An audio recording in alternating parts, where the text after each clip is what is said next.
She doesn't even go here! I'm bi, actually. Excuse me. Could the ugly, untalented gays please report to the principal's office? Hi, I'm Kurt Hummel, and I'll be auditioning for the role of kicker. Hello. I thought you were doing the welcome. You said you were doing the welcome. I know, this was all a trick to make you look silly. Thank you guys so much for listening to us today. Thank you for tuning in to Not So Straight Nerds. I am your host, Luke. And I'm your other host, Alicia. And today we have some very fun conversations to talk about. Specifically, the White Lotus Season 3 finale has happened, so we get to finally take a look back on that whole season, how it ended, how we feel about that entire show. Mm-hmm. Maybe we'll talk a little bit about what's coming next for HBO next week. Very exciting. We'll be reviewing that as well on a weekly basis. That would be The Last of Us. If you watched the first season. If you haven't watched the first season, definitely would recommend catching up on it so you can start watching this on a weekly basis, because that is going to be where everyone else is. And if you have a console to play the game, you should watch the game. Roxy. Our manager is, Listen. Oh no. What, girl? What you doing? You crazy. Girl, you crazy. She's probably going to do it again. It's okay. It's going to be fine. And then also we have another episode of Daredevil Born Again to discuss, with the finale of that show coming next week as well. So we're nearing the end on that as well. So much to talk about, so much good stuff, some bad stuff. But before we do that, let's talk about our vibe check. Okay, so this is the video after. Well, actually, we've done 2 since Minecraft. I keep feeling like our last one was Minecraft because I keep feeling like, ugh.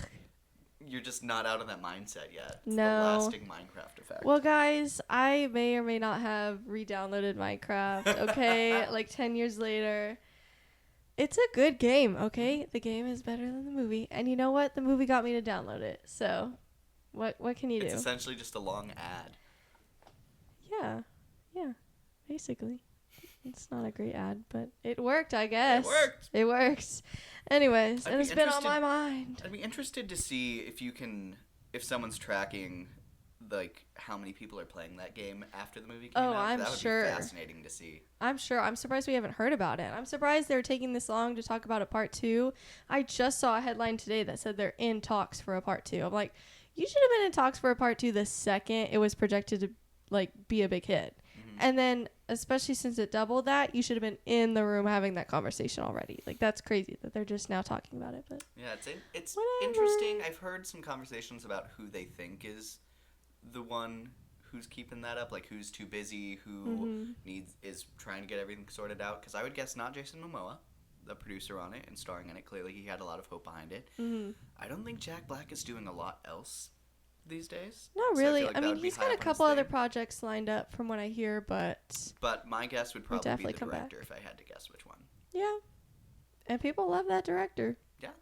So he's made some good stuff. But anyways, that's not what we're talking about. On to what our episode actually is about. If you want to hear more about that, listen to our episode about Minecraft. Had a whole episode about it. So yeah. You can listen to that right now. So how are you feeling? Because I feel like I'm feeling good every time I remember we're not talking about Minecraft anymore. I will say I'm very excited to talk about these shows. I think Me too. One of them has been really great overall and then had kind of a weaker episode that we're talking about today. Yeah. And the other one I think has been a little weak and then has a great episode to talk about this week. So very good I think conversation. It's very opposite conversations, but still I'm super excited to talk about both of these shows. Yeah. I'm really enjoying both of these shows, and I really love one of these shows.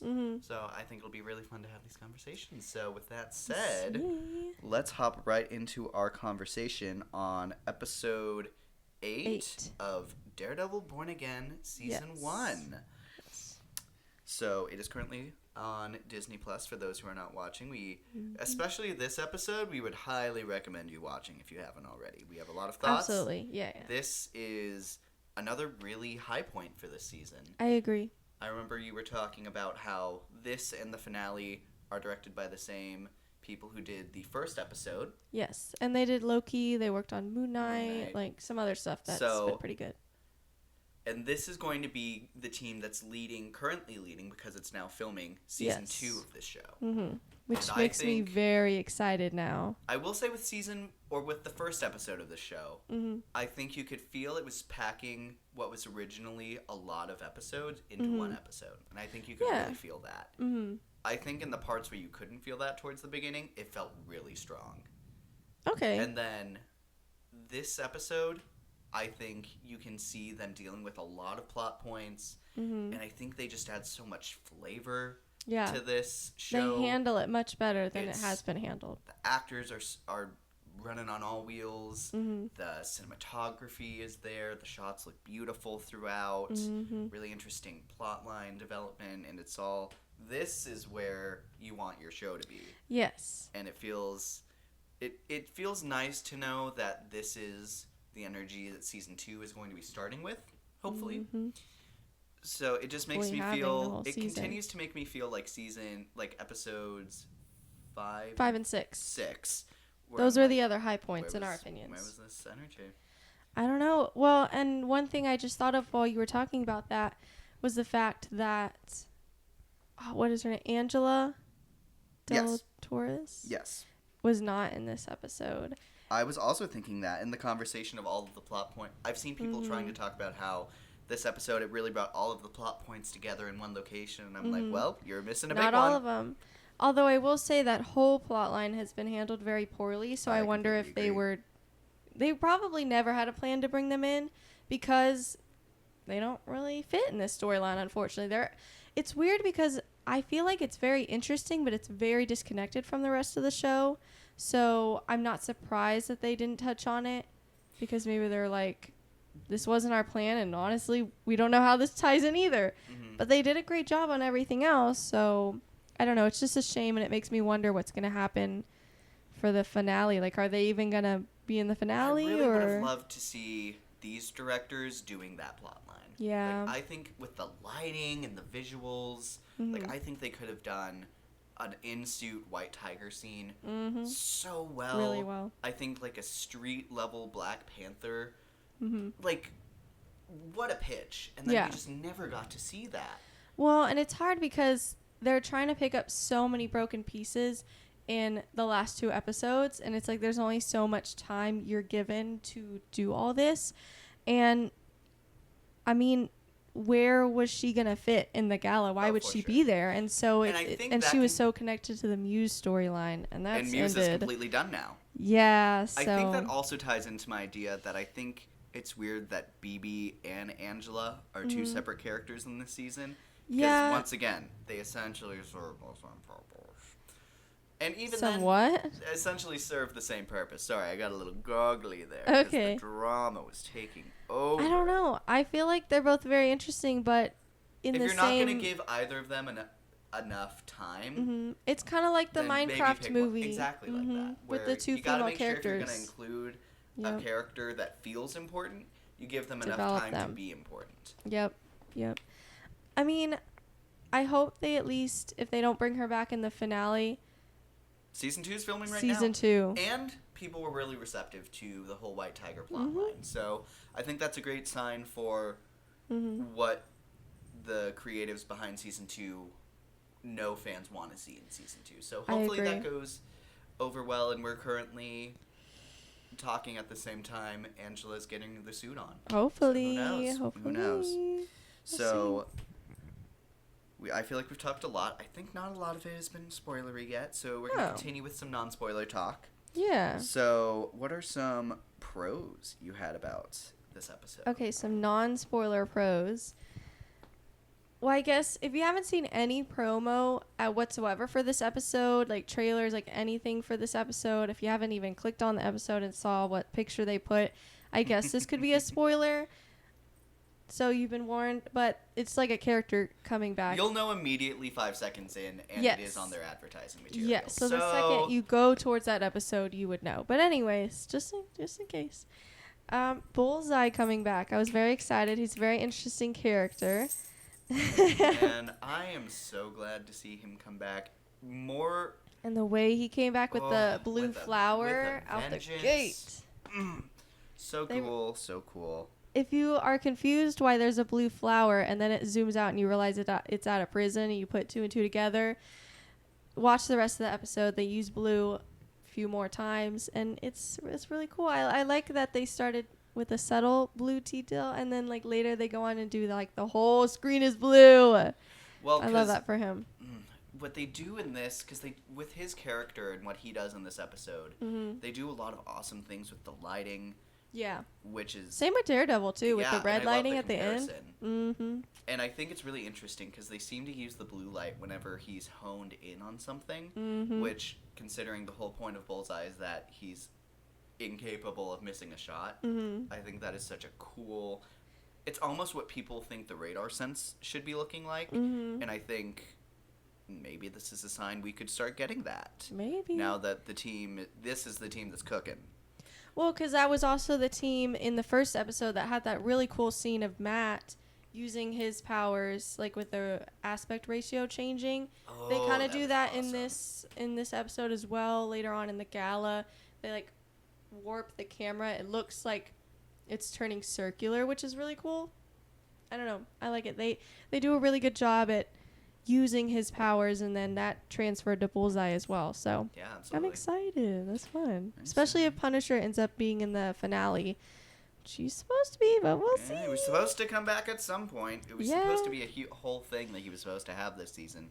I guess supposedly, maybe most of that's going to go off into be his own special, which I think has been officially confirmed. Maybe they're taking some of the overhaul footage and putting it into that. That's I true. think you can see some remnants of that even here with all of in the office with Matt. Yep. And it's like, cool, this is a great episode, but I can tell I'm having the least amount of fun here. So this was not where they wanted to be originally. No. Or this is where they wanted to be originally, but this is not where they wanted to stay when they remade this whole thing. Well, and I listened to the review video that Grace Randolph made, and she was talking about how she could tell when their client was talking that it like wasn't really happening at the same time. I'll have to go back and watch that because it didn't bug me. I didn't notice that. It really bugged her, so I'll have to go back and watch it. But that would be interesting if they were trying to like change their vision. So I don't know, man. I don't know. Man, the cat in the room is all over that camera today. Hey. So you on YouTube, I'm sorry if we look a little shaky or more out Or of focus crooked. than we started. Here's our manager. She's checking up. I know. Anyways. So, any other things you liked? Yes. Love Fisk and Vanessa always, but especially this episode. They all also do a very good job at dealing with that relationship. The outfits at the gala were so great. The choices for each character. We'll get into that more, like the specifics when we talk spoilers. And then Fisk communicating with Matt because he knows that Matt can hear him is great. Yeah. Roxy. She's being a Guys, menace today. she's being a menace. Oh my god. Okay, you should talk about yours. I'll start going on my hit list. So, I said getting, I forget his first name, but Poindexter, what a last name. Bullseye, back in. Loved it. Loved his scene with Matt at the very beginning. Loved what he ended up doing that whole time. Seeing Bullseye be Bullseye is always so fun.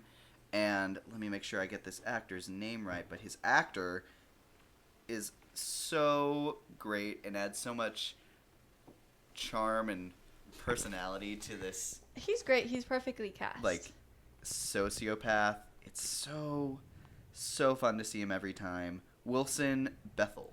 Okay. I think he's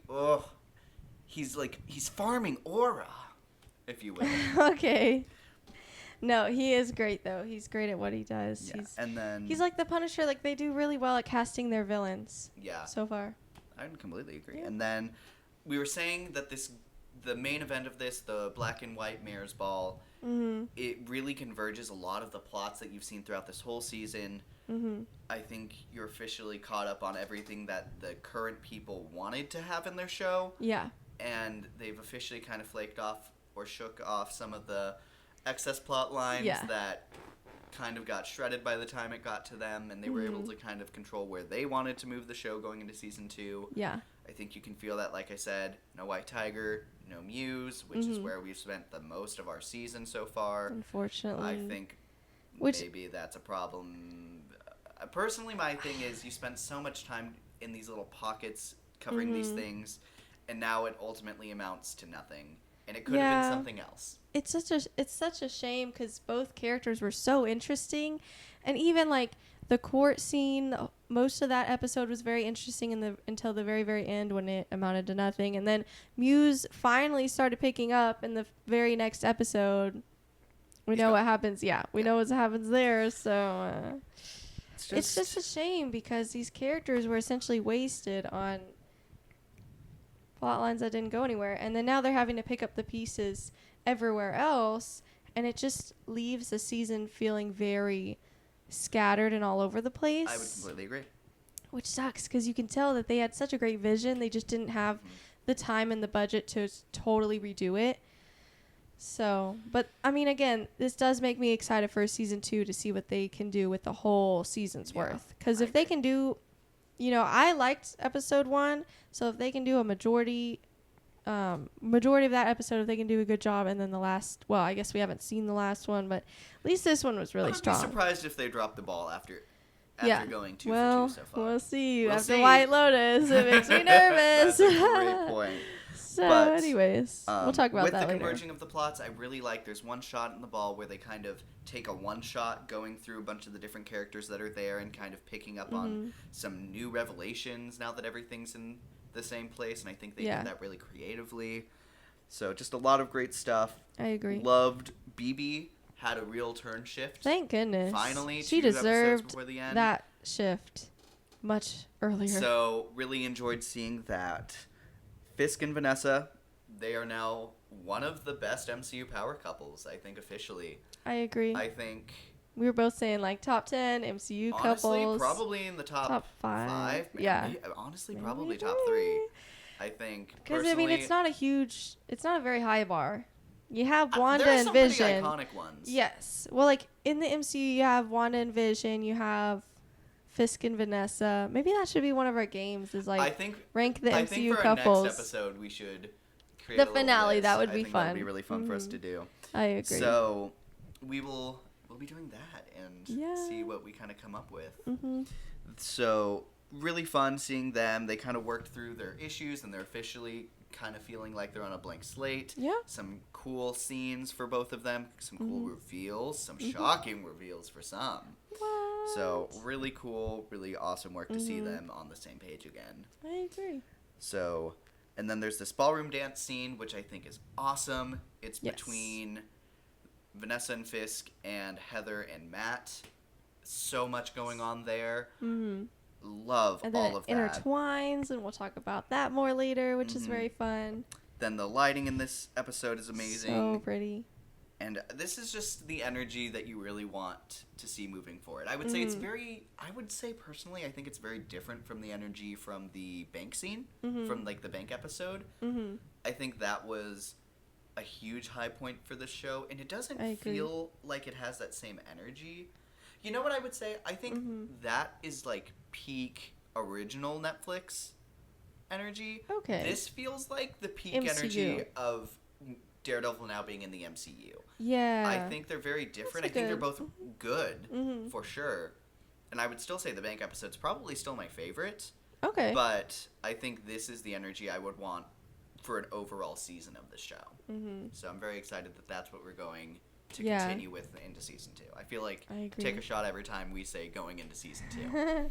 But it really does suck though, like knowing what we could have had if we had that the whole season. But, I worry if we lost people along the way because of this. But then again, a lot of the internet was super on board with it. I don't know if we got everyone in the first place. It has not made Nielsen list.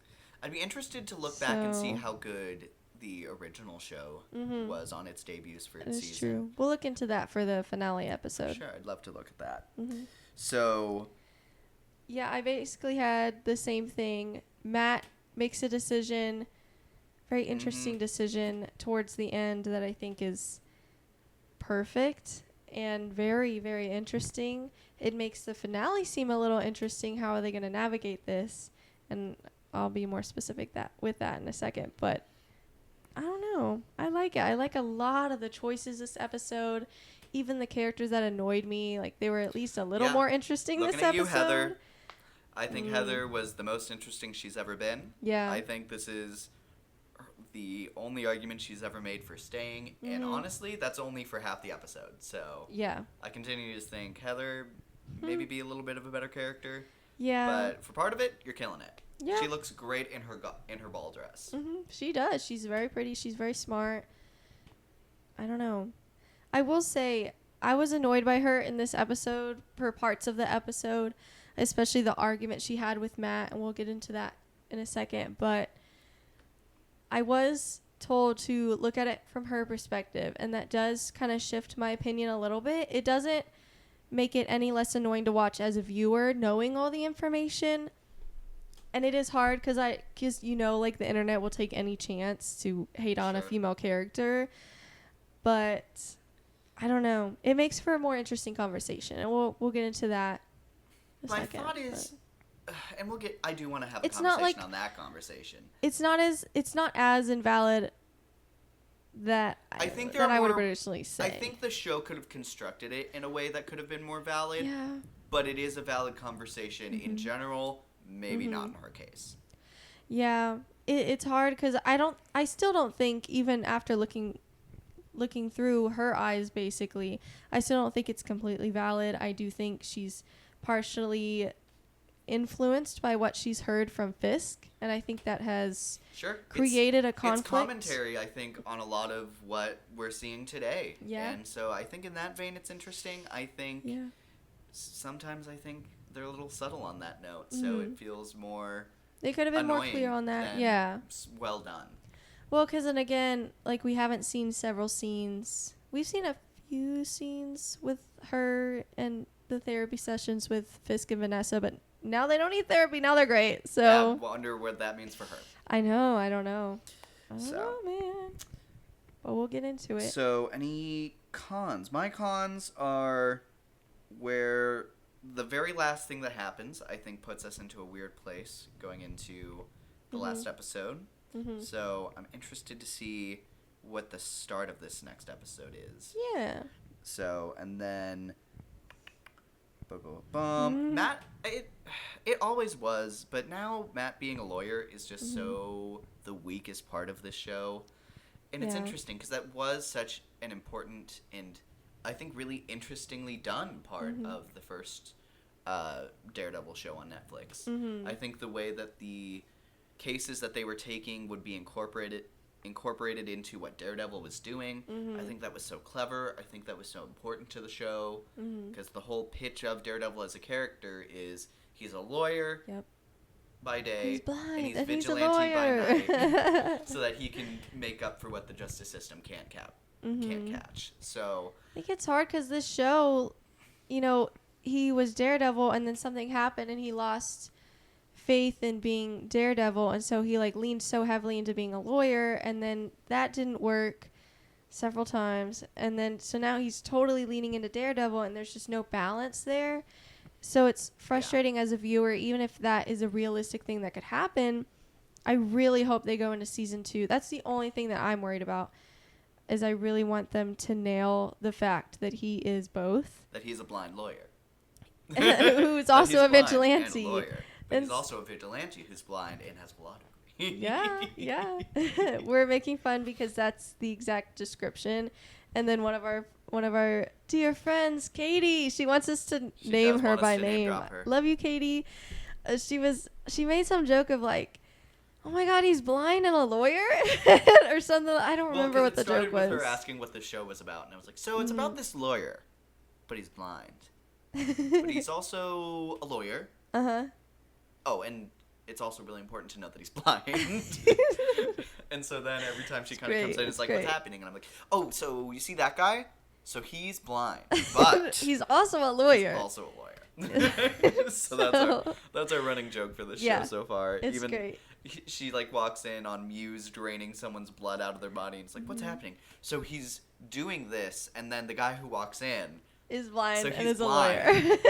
But little known fact, He's also actually a a lawyer. lawyer. It's become a great running joke, and I love it. Yes, you gotta love a running joke. And then Yeah. But I do hope in season 2 there's more of a balance there, like the original show. I think it's interesting the way this show changed the dynamic to be less the Daredevil and Matt show and more the Matt Daredevil Wilson Fisk Kingpin show. I think I understand why they wanted to do that, because I think Vincent D'Onofrio's performance is so great. And I think as they do a great Kingpin. job with Fisk, as a character. I think it's very accurate to say that so far this season has been the Vanessa and Fisk show. Yeah. I think it's Absolutely. really interesting to give him so much of a spotlight, and I think you can't say it's undeserved. No. But I think it takes away a lot of the separation in Matt's life with the split between Matt and Daredevil, and then Fisk being the villain for both of them. Yep. So I think it's really interesting to see this show stumble so early on with that change in concept. Would it have been as strong if they tried to keep the concept with that original pitch and design? I guess we'll never know. So all we can really do is acknowledge what has happened and look forward and be hopeful. What can you do? Period. So going into some of the spoiler talk. Spoiler warning. So spoiler talk for Daredevil episode 8. Like the So you have been sirens. warned. I really want to get into that conversation that it's the argument that Heather has with Matt on are all vigilantes bad? To me, I think you lose me when you say that Muse and Daredevil are the same thing. And specifically, I can understand wanting to unpack where she's coming from. And there is something to be said about these people in masks and hiding their identity and not knowing what's up with them. And then they're suddenly such a big deal in your life. And your life's on the line. Yeah. I think that's valid. However, when one of them has tracked you down because of a book you wrote that has inspired them to drain the blood out of 60 people in the streets and paint the street red with their blood and is now strapping you into a chair to drain your blood to do the exact same thing, and then another one comes along to stop that from happening, maybe your argument's a little less valid. I think it's hard because maybe from her perspective, she doesn't know that Daredevil's Matt, so she doesn't know that he's there to save her. He just sees him beating up Muse, but he's still not going out and killing 60 people. And so Well, even and the if thing you is, didn't, he's not there to hurt you. He's here to stop the person who is like No, that's what I'm literally saying. attacking the entire time. Well, and that's what I'm saying is we know that it's him saving her and stopping him, but she maybe just sees it as he's just trying to like settle a score, stop Muse. But then my argument is, why wouldn't you want that? It's like the lawyer friend, but he's not a lawyer. The guy, I don't even remember his name. The useless guy with the glasses. The private detective. Let me see if I can Yeah, find him. it's like him being frustrated that he's becoming Daredevil to stop a serial killer. Like, why wouldn't you want to stop? And that's my same thing with Heather. So even serial killer, right? That's Like, what a do you want? The police weren't doing anything. Except, didn't they get credit? Didn't they say that They in took the credit episode? for it. Yeah. Anyways, but I'm just like, it's just, they're objectively not the same thing, even if you thought they were there in the room for the same reasons. And she had that line where It's like, who cares? he wasn't there for me. He would have been there if I was anyone. I heard that point made, and I'm like, cool. You mean he would have been there to save whoever Any was in this innocent situation? person? That's a great. great argument, actually. Yeah. It's just so... And I think I could also get behind it if she wasn't literally a doctor who specifically is studying this whole aspect. And it's like, cool, so... Shouldn't You're you, of still all in- people, so know you the think difference? that if you wrote an entire book on this, you would be better at giving your points to someone that you love. Yeah. Like, even with the idea that has a trauma, Yeah. like, respectfully, he was keeping your wound from letting you bleed out. Yeah. Muse was the one who caused that. And it's like, maybe if Daredevil was there and the police were there too soon for him to even stop and check on her, maybe you have an argument there. But he does too much as Daredevil in the mask for her to physically see. And we see her acknowledge that he is there calling her by name, keeping her from bleeding out after saving anyone. But he stopped in to check on her specifically. Yeah. And it's like... Well, and she says something. Oh, I didn't like the line where she says, when he's like, well, he saved you, and she's like, no, I saved myself. But It's also, like, that wouldn't but have happened if he didn't. Yeah, you show wouldn't up. have gotten the opportunity to shoot him and save yourself if he hadn't shown up and helped you, and kept him distracted. 'Cause I've heard people be like, well, he wasn't gonna kill him because he has a no-kill rule. Okay, he still, saved her and allowed her to have the opportunity to kill him. Yeah, it's one of those things where It's objectively, you would be dead if this crazy man didn't swing through the window with his devil horns and prevent you from getting your blood drained any more than it already was. You actually didn't save yourself. You just killed the man that was attacking you. He objectively showed up and saved you. Yeah, You or in any finished case, the job. Gave you the chance to kill this man. Objectively, you escaped the situation and were able to have more options of what to do because he of showed Daredevil. up and changed who he was attacking. Yep. Oh, it's just so frustrating. I don't know. I hated that line because that just is not 100% true. It just continues to feel like her character is so underwritten. Like, either make her a psychologist in this field or have her complain about this all the time. You can't have both because it just makes her look so dumb Unprofessional. and annoying. Yeah. Which is not what I want from a baddie. Like, look at her in that gala. She's a baddie. That is... Ugh. I will say, I think she was mostly valid once they started getting into the conversation of, is Fisk your patient? Because, I mean, legally, she can't tell anyone who her patients are. And she would have no reason to feel the need to tell Matt because she doesn't know the beef there. And Matt pushing and saying, he's just using you. Like, from her perspective, yeah, he sounds crazy. And he is spiraling in the episode. Because at that point, he still thinks that Fisk could have been responsible for Foggy. And so he is spiraling. And so he's not talking rationally. So I think for the most part she's valid until she kind of like defends him about the vigilante stuff. I'm like, okay, so he's rubbed off on you. That's great to know. But anyways. But I think there is also something to be said about politicians coming in after tragedy and changing the narrative to their agenda. I think that's a very real thing. And I continue to think that's interesting when done well. And I continue to say, she's a doctor. Who do you see continuing to speak out against some of the people who try to do this? The doctors and professionals in their field. Yep. And here you are trying to show that they can be swayed by a ball invite. Yeah, I will say, though, Matt was saying he just invited you so he can use your story to, like, make himself look better, and he never did that. Now, I don't know if he was going to before, like, the shootout happens. Yeah. Maybe. So that's what's hard. It's like, well, maybe Heather was right. Like, maybe that's not why he invited her. But Guess we'll never know. I don't know. Love you, Dochi. Guess we'll never know.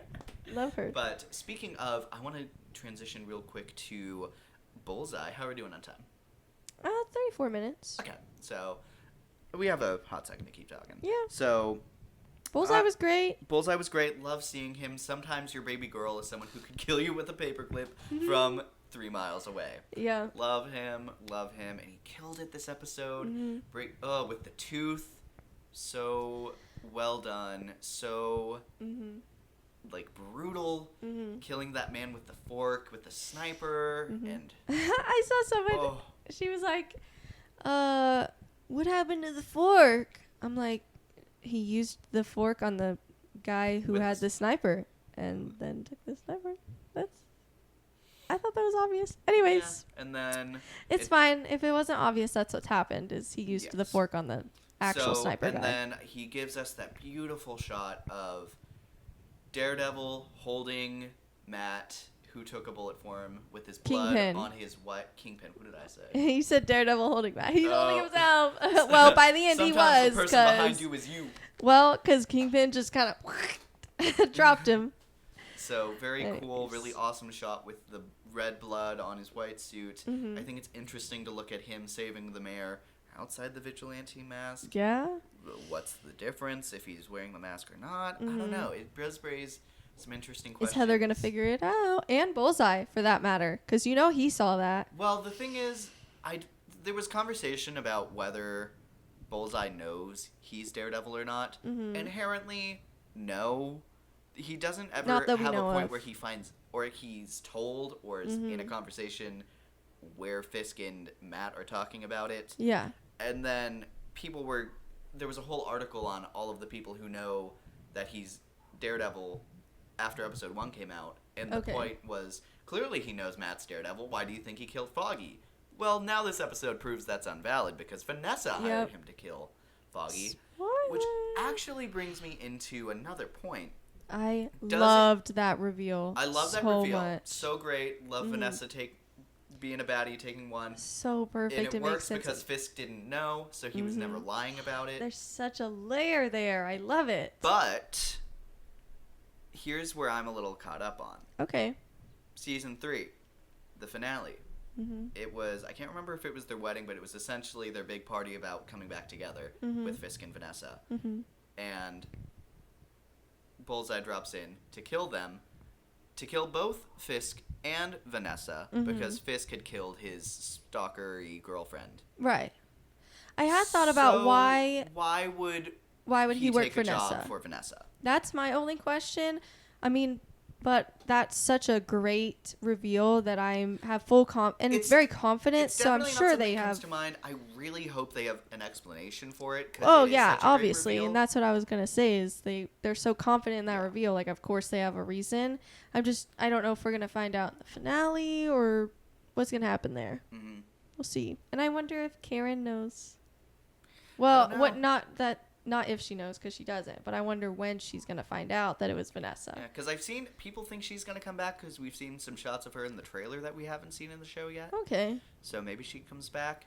But there's been a lot of cutting of footage, so I don't know. Maybe.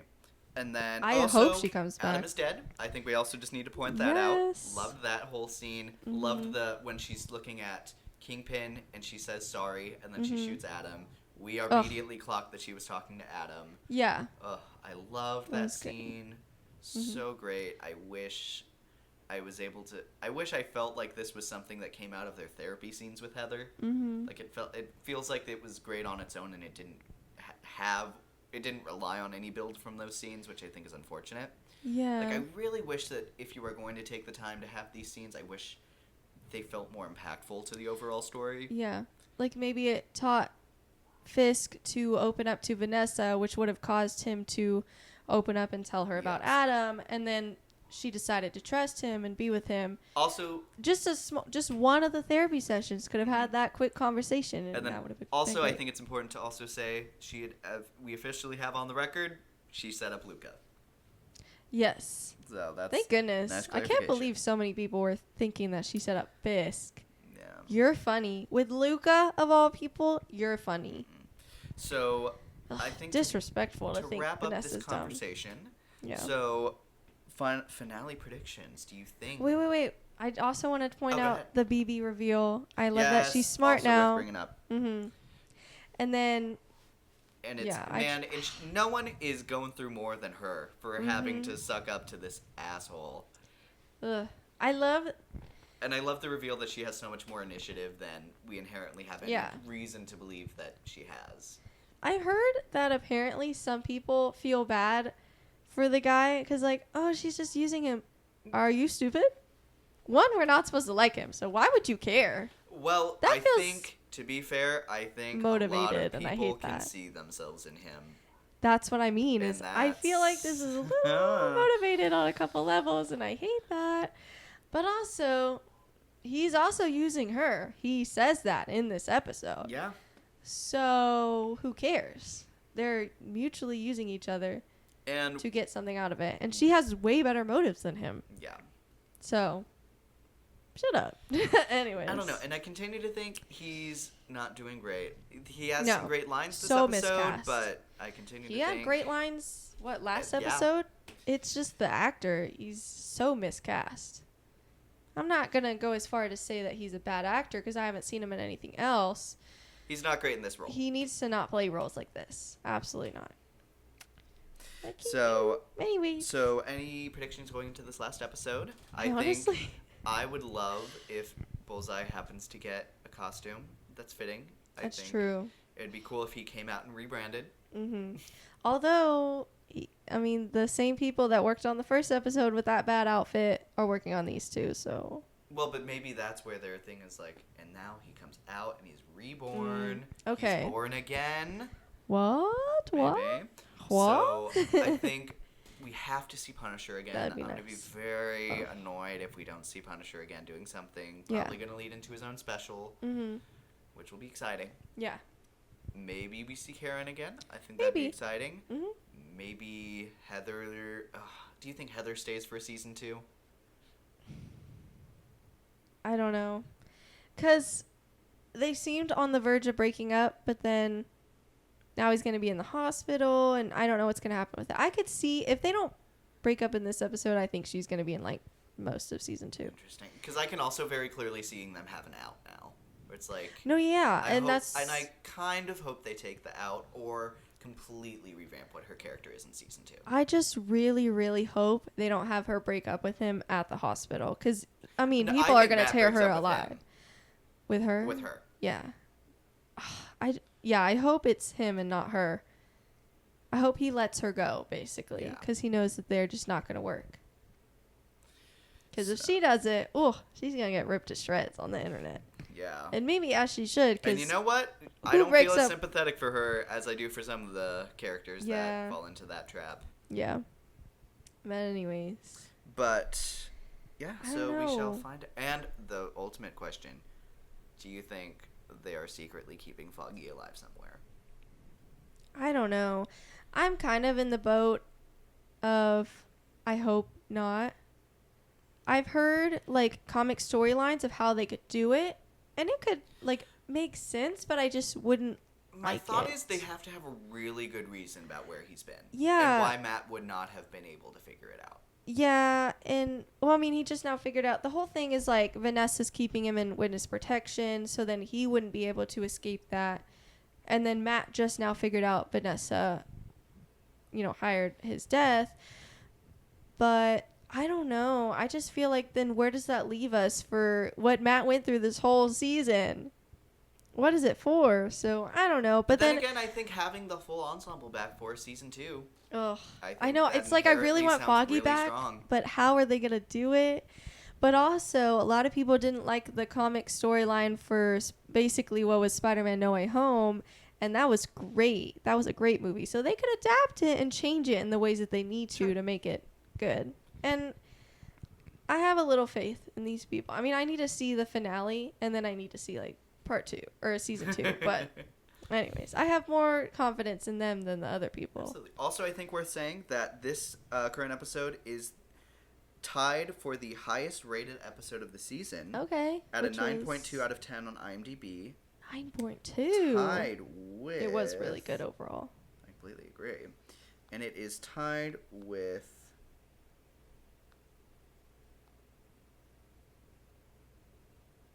Hold on.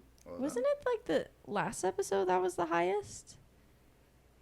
I don't know. No, actually, it just is... Is it just the highest?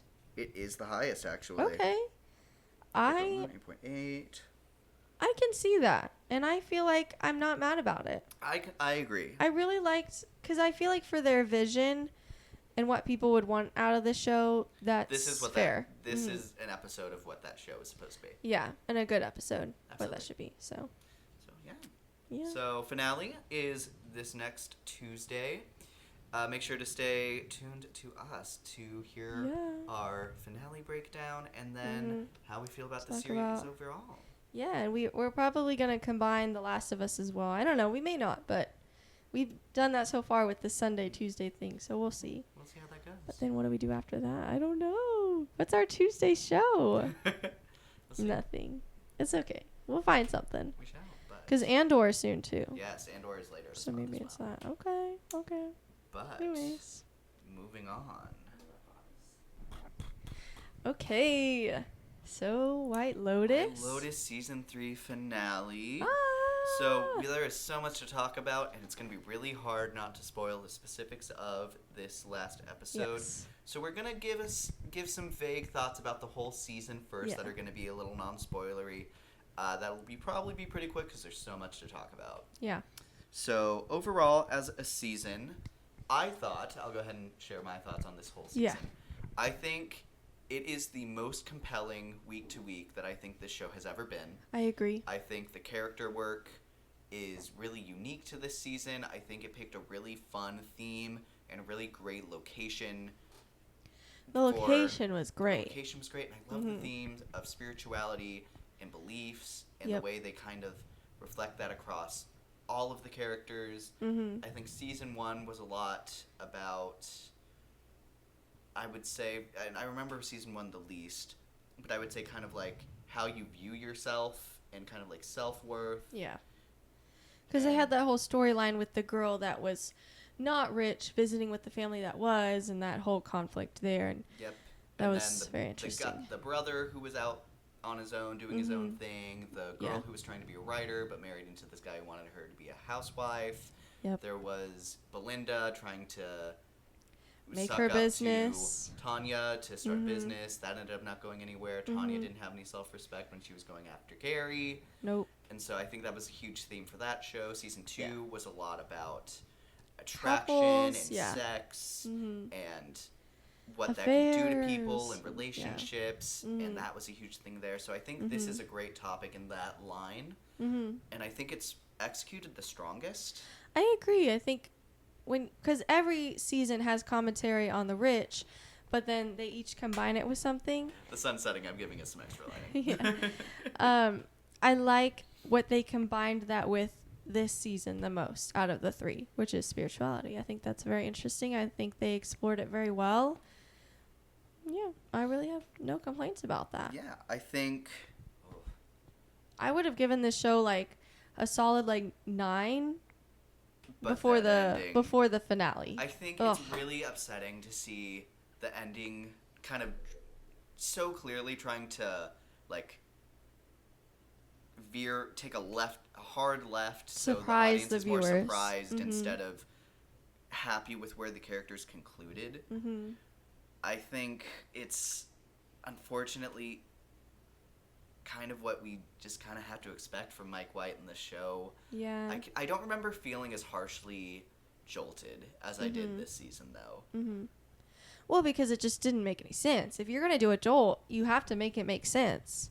And It's I think there fine was to just have stuff shock. that we saw being built up, which could have executed so well and so Yeah. satisfying, even with the deaths that were potentially shown here and the ones that did happen. I think there were just so many better ways to execute them, and it ultimately just feels very cheap to me. I What I agree. think otherwise was a really meaningful and deep, interesting look at these people and these beliefs. And I think it's interesting that we feel that way about it. On IMDb, we were just looking at that for Daredevil, but it is tied as the highest rated episode of this season. That's surprising. It is an 8.1 out of 10. And off the top of your head, do you want to guess what the other 8.1 was on this season? Was it the full moon episode? It was the full moon episode. Which is crazy to me because sure a lot happens here, but a lot was done there as well, and it was actually done It was done well, yeah. And I think the audience, majority of the audience, is starting to come to that realization. I think initially the shock factor did work. Anytime you went on Twitter, it was like just filled with people like, oh my gosh, how could this happen? Da, da, da. This person died, whatever. And so it worked, and then now it's settling, and people are saying, but wait, this didn't make sense, or I didn't like this, or da-da-da. And they're coming to that conclusion of like, oh, this wasn't good. I was shocked, but I'm not satisfied in any way, and it's different from, because the other 2 seasons, there's several storylines that are left broken, but they're done well. Like, it makes sense for their character. It's like the storyline is solid, but in their life, something's broken or something's missing or something's damaged. But then that could have clearly happened here, and instead it's just a broken storyline. Yeah. So I don't know. It's just so. It's very a different kind of Maybe unsatisfying. it's because we had such high expectations for it that we're as let down with it as we are. Yeah. Overall, I still adore this season. Mm-hmm. I enjoyed the rest of this season so much that I'm still so glad I was along for the journey of this show and seeing these characters and seeing how they kind of grow and change. I agree. It's still, I think overall, is still a solid season. Mm-hmm. But man, that ending is just really upsetting. It just leaves such a bad taste in your mouth, which makes it hard to rank compared to the other two seasons, because they didn't do that, at least not for me. So it's like maybe overall they weren't as good, because I mean, if the finale had hit, I would have said this easily is above the other two. Yeah.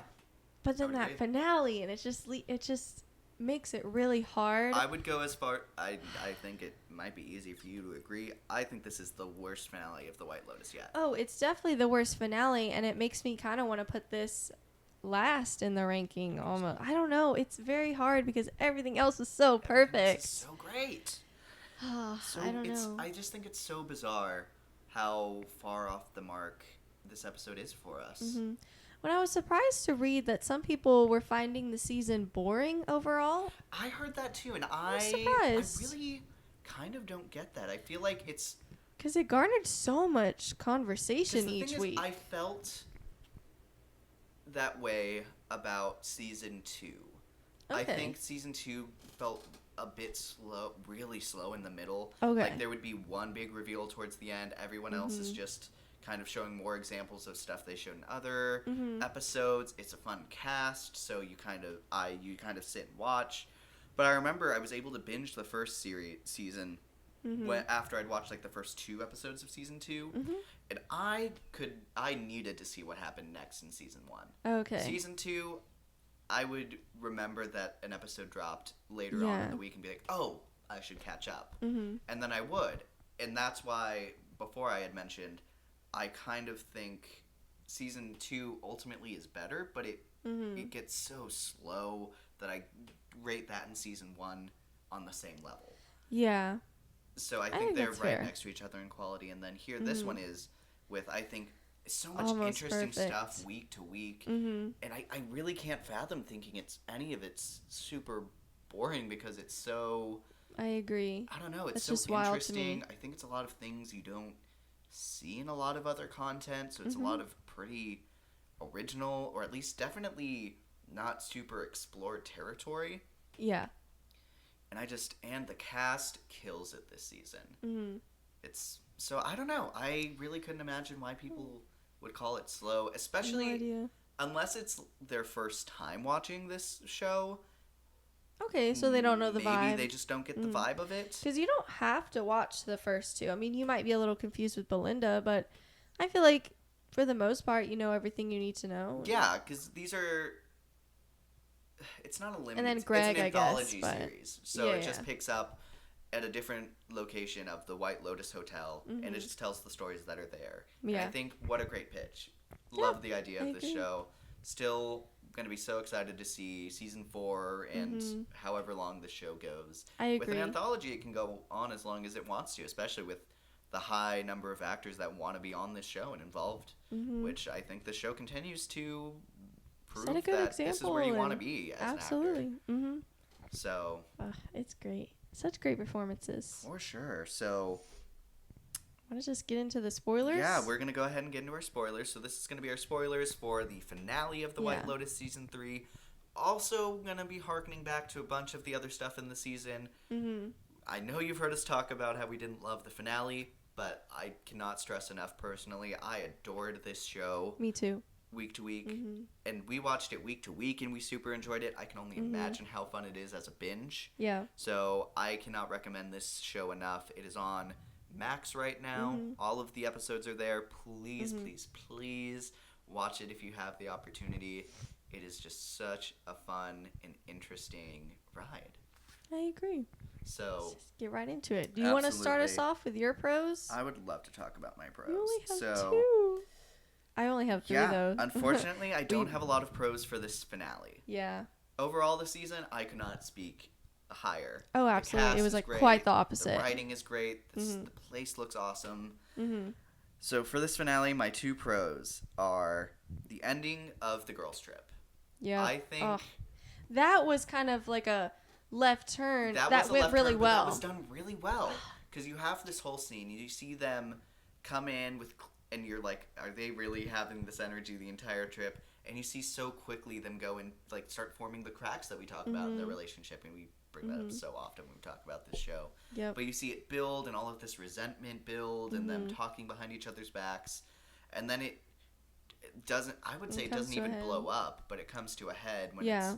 it just gets so passive aggressive. Cool. I'm gonna go enjoy my vacation Yeah. that you paid for alone with these Yeah. guys. Yeah. I think maybe it exploded with the whole like sleeping scene at that the snake tattoo guys, and she had to run out the window, and Yeah. that awesome scene. Of It her exploded for screaming. her, for sure. Definitely, But a lot of things into perspective for her where she realized, oh, like, maybe I do like my friends. Maybe I'm like, is it really that serious? I think it was And- more the idea that she thought that like the bitter resentment and proving herself Mm-hmm. in this way that she wasn't bothered by it was gonna give her value and Yeah. find meaning in that, and then it And was it's this not. huge embarrassing thing, so it wasn't. Mhm. And so I think Yeah. it really made her have to reevaluate and What does kind of give me look value? what is important. Mhm. I am not on the same level as these girls in life right now. Mhm. Where's my value? It's in It's time. it's time. Mhm. I have my own value in everything that I've done, and there is value in the relationship that we have. Yeah. I think that speech that Carrie Coon gives as So great. it is so beautifully done, and I think Yeah. it's fascinating to see that done after Kate and Jacqueline give their speeches, and not even speeches, but quick little blurbs of "I'm so glad Yeah. you did this. I love you guys. This is why this is important to me. I had so much fun." And then she starts it out with such a, I hated my visit here because it really forced me to look at The where my differences life in is success. compared to you, Mhm. but my value isn't from how much lower I am from you. It's because I have you and I have our friendship, Over and I can time. always rely on that. And I think that speech is just so So great. beautifully done. Mhm. I think if this doesn't level up the work that Carrie Coon gets, because she also know was what in will. his 3 daughters. Ugh. Loved her in that. I think she's so fun in the Ghostbusters, What the was she last in 2 that? movies. What? What was she and his 3 daughters? She's one of the daughters. She was one of the daughters, I thought at least. Please tell me I'm not wrong. She was. Yep, she was one of the daughters. She was the one. Interesting. She was the snobbier one. Ah, yeah. That was always with That's Elizabeth why I didn't Olsen. recognize her, because she's totally different in this season. Yes, so Love that for her. She's so great. She's so talented. Mhm. I really hope that she gets the recognition she does. Yeah. Because a lot of people are talking about her. She might at the Emmys. I- It's her or Parker Posey for sure. And we'll circle back to this conversation Yes. because I did want to talk about that. Yes, but absolutely. overall, I think just a really satisfying conclusion. Mhm. And then also, I think my other pro for this episode is there's definitely changes in the dynamic of the Ratcliffe family. Mhm. And I think in any case, it's interesting in the attempt and what we can see. Yeah. I've seen people compare that shot of the 3 kids as they come onto the resort on the boat, and it's the see no evil, speak no evil, Hear no evil. hear no evil, speak no evil, with Yeah. the sunglasses, headphones, and the drink that Lachlan's drinking, and then they're in a similar position, but they're in a different order, and they're doing different things now Yeah. that are A different different siblings. from how they came in. Yep. So Mhm. I wish that was more defined. I think a lot of people's problem with this finale, of the people who are finding and vocalizing their criticisms, are that a lot of things happen, but we don't get to see how that impacts them as characters and what that means for them going forward. Yeah. And then a lot of stuff just happened to happen. So that is my pro list. I had a lot of similar things. Lori's monologue, amazing. I want to explain, but I liked Piper's realization that she's just like her mom. I think that part initially was done really well. I don't know if it's quite enough to me. It's hard because by itself, maybe if he was in a bad headspace, I don't know. It's like, to me, logically, her explanation was not as big and serious enough to warrant the dad now feeling like he has to kill her. However, he's in such an unstable mindset that he's really just looking for anything. He's basically just looking at, can you live like when you're poor with nothing? And her answer was no. And so I think the explanation was not as big as the other two. Well, I guess just Saxon, and the mom. But it was just, he was just looking for a yes or a no. That's what's hard. That's what made it feel weird. That's and then Lachlan was basically like, yeah, I think I could, live with nothing. And so then that was all he needed, was like a yes or no. So that's what's hard. But I liked everything else, even if the explanation was not as big. It fit what he wanted to know. And then I loved her and her mom in that scene of just like them being the same person now, and the mom being so happy and the dad just being so disgusted because he knows, I have to kill her now. And it's just I think that was said really well. Like the performance was really well done, where she was just like, I can't live. They didn't have AC and their food tasted bland and it wasn't organic. I was like, oh my god. It was organic. No, she was saying it's not organic because organic's more expensive, and that's Maybe I misread that. That does lean it a little better. I didn't love that scene. Mm-hmm. I don't know. I think the whole point of her plotline to me, and the way I was kind of experiencing it, was, am I capable of being more than what my parents are? Mm-hmm. And I think obviously I'm rooting for the answer to be yes. Yeah, and it wasn't. And I know the answer is no. Mm-hmm. And there's a way I think that could have been done stronger. I think that's valid. I think, because my immediate thought when she's saying these things is, yes, you can still be a good person and not your parents and want to sleep on a mattress with an AC rolling. Mm-hmm. Like, I feel like they could have done more things where it's like, and the smell, like, and the smell was horrible. They could have pushed it more, yeah. It's like, because clearly just the fact that she wanted to look at these things puts in my head such a difference between her and her mother. Yeah. And so the idea that they're just alike immediately because of this super extreme experience, I think doesn't work with me in the fact that, do you think she would have lasted overnight like the mom? No. Well, I think the thing is, she only even questioned and even tried to live there just because she wanted to spite her parents and be different from her parents. It was like a teenage rebellion kind of thing. But I continue to think they didn't set that up. I think that could have been a good explanation, but the way she comes in and talks to the monk and how I buy that scene of how much that his teachings meant to her and that she really wanted, like, she was finding value in this. I guess, yeah. I feel like that's valid. There's a way you could have done that where it's like, hey, you're this guy from this book, right? I read it a couple times, and my parents are here to ask you some questions. I don't know if, like, there's ways I think they could have pulled that off where it's not her thing and she's trying to make it her thing. But I definitely, until the second to last episode, buy that it could be her thing. I could see how that could cause confliction, because, like, it did seem like her thing, and so it's weird that it feels like, well, I don't know, it's like maybe she wanted to like it, but then she just can't live in a state where she's not treated like a princess. But then I don't know. Wish she was like, it didn't, I don't know. It worked for me, I guess. I don't know. It feels incomplete to me. It feels like I needed to see some more steps to get to, yep, you're exactly like her. Okay. It's like, all you said is food bad and bed and no AC. I don't want to live like that. I think most people would perceive themselves as a little better than her mom. And it's like, I don't know. I feel like that being where you're drawing your line on, am I a Nepo baby I don't know, just go do charity work in New York in an apartment, and you're better than her. I guess. I don't know.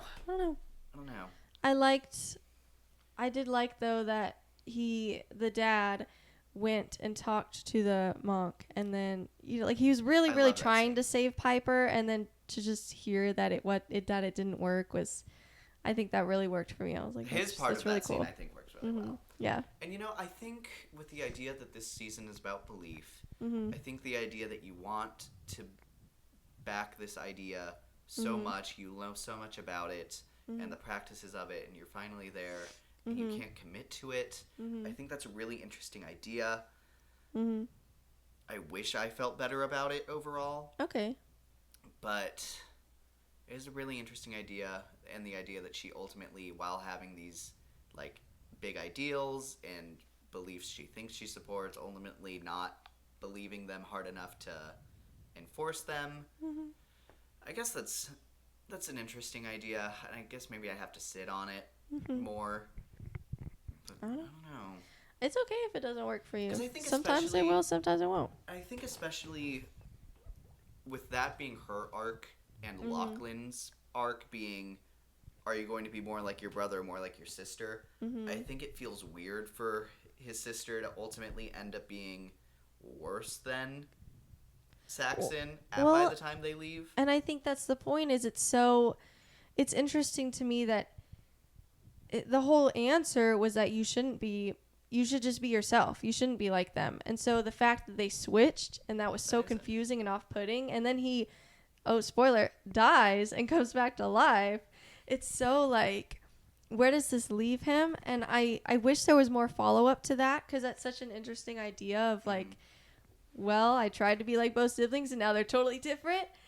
And where does that leave me? Yeah, But they didn't follow up with that. The most like, what is my character now? Yeah. And I think that's so unfinished, but it's so interesting. The ideas are there. Yeah, I don't know. I hate it.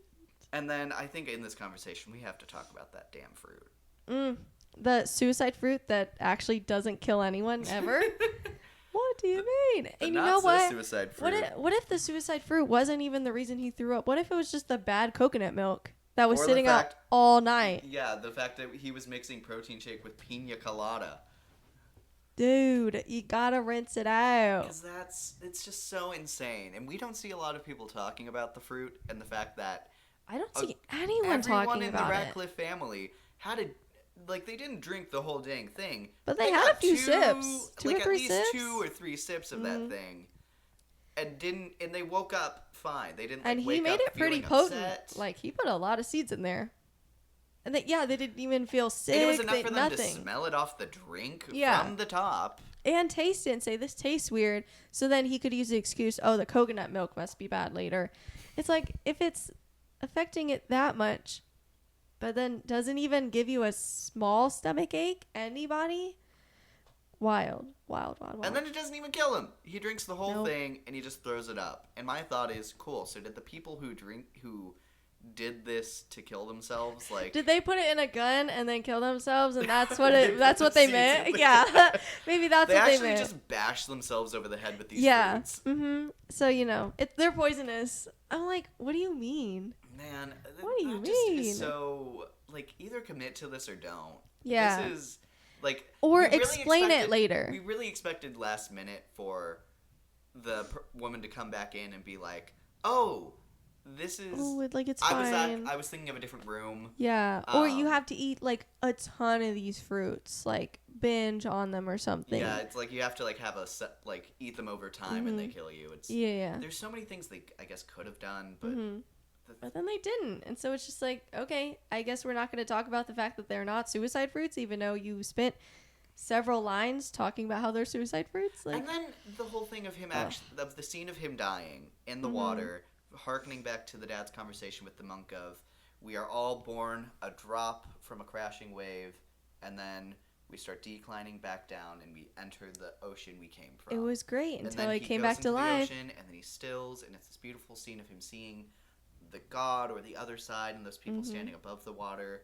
And I think it was interesting because they're clearly supposed to be, I think, monks, but I first thought saw it as like the 4 members of his family he was leaving behind. Yeah. I think that was all really interesting visually as well as like in concept. And then he's just back. Uh-huh. And then we don't it was even gonna get to be hear. I think I saw God, and we don't even get to see what that does to him as a character. Nope. And we don't get to see them realize they're poor. Like, what a Yeah. missed opportunity for all of these actors that they didn't get to act their asses off with the I realization know, that especially they're Parker so poor. Posey. Like you're not even gonna have her find out she's poor. Come on. Tam! My How am I gonna afford my lorazepam? lorazepam. Oh my gosh. Ugh, it's It's just it's frustrating. It's so. It leaves you unsettled for a completely different reason than the other two. It's not. Because the other two, I mean, the other 2 seasons, they would have shown a reaction, and then that would have been it, and then that leaves you with that empty feeling. But the storyline is finished, so it's just, and it doesn't take much. All you needed was a reaction, and let the actors do their thing. just like it would have been so funny if they like had a distance shot from the boat and you can hear them like screaming, like what? Like just, oh my gosh, just something. Throw us a bone. So Anyways, that's just a little aggravating. The other pro is I liked the first half of the episode. I wish it ended. Where did we say we both said we wanted it to end in the same spot, and I forgot when that was. Did we say right when Lachlan died? Maybe, or I thought it was something with Chelsea, like maybe the conversation between her and Rick. I don't know. There was some scene where we wanted to close the laptop, and which we weren't watching it on a laptop, but metaphorically. Wanted to close the laptop, and that was the end of the episode. But I completely agree. oh well. That was very bizarre. Well, what else do we have to talk to with cons? We've done some. That's a great point. Let me look at these. My cons. Lamest death yet, because we know who we haven't talked about: Chelsea and Rick. Man, I feel so upset that I feel nothing by the time Chelsea dies in that episode. Mm-hmm. Because I think it's all just so not done well. sloppily done. Yep. You could have had... I mean, yes, we would have hated Mike White, like what that one actress for Chloe said. Yeah, we would have hated him, but we would have hated him because he was a good writer and, killed off our favorite character, but for, a good reason. But then he didn't even do that. He killed her off and Rick for horrible reasons. And just I just hate what's dumb happening reasons. here. Why did she not die from the snake man? You set it up so perfectly for the snakes. For those who don't someone know what was she's talking about the 2 prior near-death experiences that Chelsea had while here in this hotel. Yes. Was the robbery of the guy coming in and stealing the snake bracelet from the store in the hotel. Yes. And then getting bitten by a snake Mm-hmm. at the little event thing in the city that she was at. Mm-hmm. And then... She was saying bad things come in threes, and then we saw the robber of the snake bracelet had a snake tattoo. So, and then they were setting up, Guy Talk, the guard, knows that it was them. So it's like, oh yeah, they're perfectly setting up them coming back and being involved. In the mix or something. And then the guy with the snake tattoo kills her. That's the 3 snake things. And then they don't come back at all. Nope. And Guy Talk goes on to be a security guard and never admits that he knows who did this, which also could have gotten him probably a promotion. He also as well. talked the whole season about how he wasn't fit to be a security guard and he didn't like it and he wanted to quit. And then just total 180. Yeah. Kill one Like, man. there's no lead up to this. There's actually lead up to this. So that's crazy. I don't know. And just sends a bad message. Because it's Because also he's changing because he wants to impress this girl who clearly does not love him for him, but is interested in him for what she wants him to be. Yeah. And I guess he can be that, but also, homie, she doesn't like you. Yeah. Well, and in the first season, I feel like they do that well with that one couple where they're really trying to love each other, but they just don't clash well. Like, the husband clearly doesn't love her for her and wants her to achieve her goals and aspirations. And then it ends on such a bleak note because if I'm remembering correctly, they stay together. But it's not shown in a way that's like, this is a good, healthy thing. Yes. It's very much shown as a sad ending for her. And that's not the case with Guy Talk. And so there are ways to show that this is bad, but not send this as like a good message and a good light. And that's Absolutely, I completely agree. ugh. In the same show by the same person, you've already done it. So you're Why capable of doing it. Right. And also, I don't know. So I don't know, man. So nothing comes from the robbery storyline. God talks weird. Rick and Chelsea are dead, and I feel nothing. Oh, because also No there were snake so many related. different times for his dad to admit that he was his dad. The dad I reveal. literally would have brought it up in the episode where he first meets him, but I And he said hears his mom's because name. as soon as they started that scene, I was like, "Oh my gosh, he's Rick's dad," and Rick wants to kill him because he thinks he killed his dad. Yeah. And then that scene ended with him pushing him over in a chair and running away. And I was like, okay, so that's not the case. Because it would be so dumb for him not to admit that he is his father when he's there to kill you because he thinks you killed his father. Continue that into this episode. Yeah. Whenever he walks up and is like, man, your mom was a slut. She was dumb. I'm like, why would you do that? It's like, and you know also, he wants to kill you, right? he Why would literally you add that to the he fire? He literally got himself into your house to kill you. Yeah. And then just didn't commit to that. And you're like, bet you wish you committed to that. And he's like, Right. And then he follows that up with, He's you like, know what? yeah. I do wish I committed to that. Yeah. Bop, bop, bop. Yeah, no, Rick was standing on business. Okay. He said nothing wrong in his life. He said, you spoke on my mama. He said, That's not I gonna only slide. did one therapy session, but she wasn't available, so I'm going to go kill my father now. Guys. And that's real. No. I don't encourage that. I'm sorry. It's just a joke. Anyways, it was funny for a fictional show. But, yeah, and you can't even say, oh, well, both times maybe he was in shock because he had a gun in his face. Fine. Maybe those scenes he was in shock. Maybe.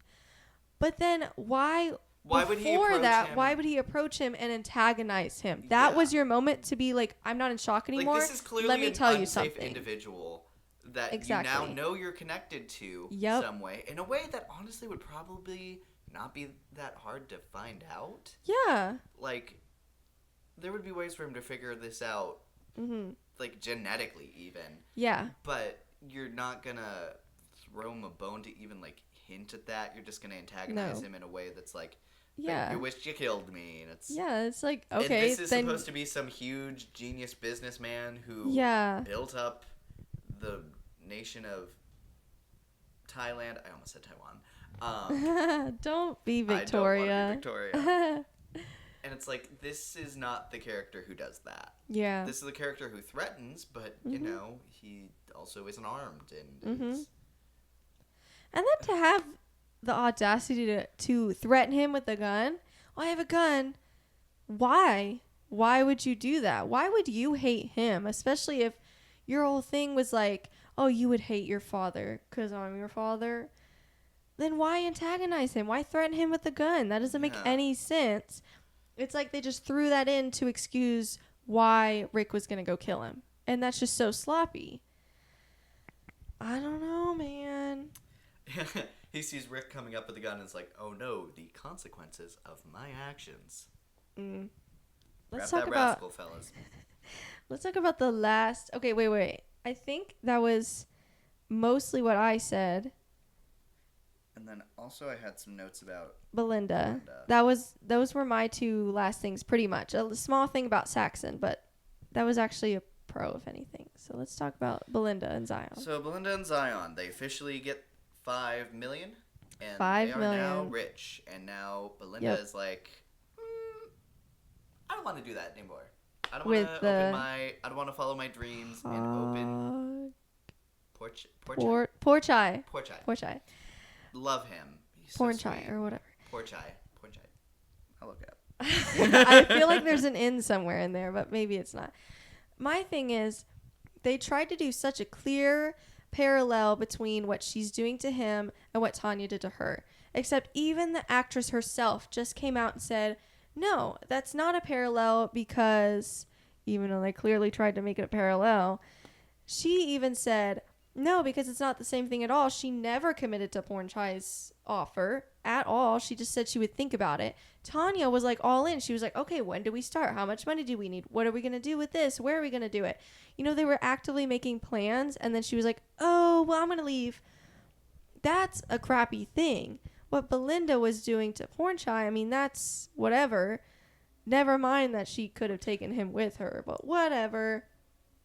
It's not that she's, you know, doing him dirty because she never committed. He's allowed to be disappointed, but it was very clearly painted as this like, oh, she's rich now and it corrupted her. I'm like, no, because she never actually committed to anything. Oh, she lost her humanity because Tanya's never going to get peace now. It's like, okay, but that's not a well done parallel at all because it's not the same situation. And Tanya did her really dirty. So, what you gonna do? What you gonna do? Did you find Porn Chai's? I don't know. He's not listed on IMDb. Poor and now Porn he's Chai. lost in all of the cast of all 3 seasons. Oof. So that's going to be really hard to find him. And I don't know how Yeah. to spell his name. So, sorry. You did great. We loved your character. He was done You're dirty. very We nice. acknowledge that. I wish he was done dirty a little better. Yeah. I don't it's like, think he was just done take- dirty at all. Girl, like, Belinda, Like- get his number. Like, why are you hard knowing this? Yeah. Take his number, be like, and I will call you Yeah. later. It's like, girl, you got too much drip to be leaving a man like him. I was saying, though, I wonder if she's going to be in a future season as a guest. I feel like we have to see that coming. But also, I don't know. I kind of don't... I don't want if that you for her, pitched that but to me, I don't know. like 3 episodes ago, I would have been all on board to see her again. Now, I'm like, I only want to see you come if you're bringing Porn Chai. Yeah. If you got your man's back and you are living the high life, you got like 3 different... And don't bring Zion with 3 you. different massage places doing Or at their least thing. not the actor. Yeah, don't bring Zion. I think her and Porn Chai... Sorry, dude. You're doing very war- pretty. You cannot act. Her and Porn Chai, maybe Gary's back at a new resort on Maybe. vacation. And that's the thing is they were always going to be connected. Because, like, once he knew that she knew what he did, Yeah, he like, would always have to whether she took the money or be not, tracking what was going on with her. absolutely. And she knows that, which is why she's like, oh, I'm going to use my money to, like, go somewhere safe. But I don't know. So, I mean, she might as well have taken the money, but then it was handled so poorly to be like, see, she has money now. She sucks. And I'm like, does she? And then I think it's interesting the difference Okay. between, like, her, like, beliefs and Yeah. what she wanted to do with her life. Mm-hmm. Like, I understand the idea of let me be rich for a second, True. but it's... But then she's leaving her aspirations behind. But then that's, like, cool. So you literally went out of your way to come here to learn things, Mhm. and now that just doesn't matter to you. Mhm. That feels very out of character to you. Yeah. And another one of the things of this episode where it's like, cool, you Mm-hmm. never set up the idea that she was only doing this to Yeah. get more money. Yeah. And That's my thing. Maybe they're trying to comment like, oh, once you have money, then you lose all your aspirations because all you are is afraid of losing it. But I don't think that would, if they were trying to do that, I don't think that was done well. yeah. It could be an interesting storyline, though, if they go down the route in a future season, if she's as a guest, realizing that this is not enough for her. And even though she has all this money, she does have a passion and she left it behind because of this money. That could be an interesting route to go Maybe. on, and one that doesn't make her look like a jerk. Sure. I don't know. I feel like initially I was like, man, she sucks. But then I thought about it and I was like, does she? Because, like, yeah, like she never promised him anything at all. So, and it was going to be impractical anyways, because then she'd have to, like, live in Thailand. Maybe she doesn't want to do that. Or he could have gone with her. I don't know if he wants to, though. Well, That's but my then thing. we never saw the conversation, and it's like, cool, this was a True. fling. Mm-hmm. And I get, but like, That's true. We never know that he wouldn't want to go with her. Like, maybe he did. Maybe he he was would. literally there, like, whenever someone you thought was trying to kill you. Mm-hmm. And I guess that just doesn't mean anything now that you have money. It's like, That is true. Mm-hmm. I feel like the relationship part, she did him dirty by leaving him, yes. but not like the deal. And that's the parallel they were trying to make. And I yeah, wish it's they... not the deal. It's the fact that, like, they had something going on, Mm-hmm. and then she he just- was there for her, when he didn't need to be because he cared about her, and now she's just dead to him, and that's that is a dick crappy. move. Yeah, that is true. So that is very different from her and Tanya. Or was it? It was. Or it was. Anyways, it was. So I think that's a lot of our talking points. So whiteboards. I would love to go whiteboard. We're trying to do something for our YouTube viewers to make it a little more interesting. If you like watching on YouTube, we're gonna do some whiteboard stuff. Don't worry for you Spotify listeners. We're still gonna, talk about what we're doing. So right now we are gonna play a little game. We are gonna go and let's do one at a time. So starting, there are 5 plot lines that we're gonna include in this, which is going to be the Guy Talk and Mook storyline, make sure I don't say it in my order on accident, the Ratliff family storyline, the Belinda, Zion, and Gary storyline, the 3 girls trip, and Rick and Chelsea's plotline. So there's 5. Wait. So we are going to... I'm writing them down so I don't forget them. So we are going to go one at a time and kind of reveal... Wait, which one did I forget? Guy Talk, Ratliff, I'm forgetting Chelsea, one. Oh, Belinda. 3 girls and Belinda. Right.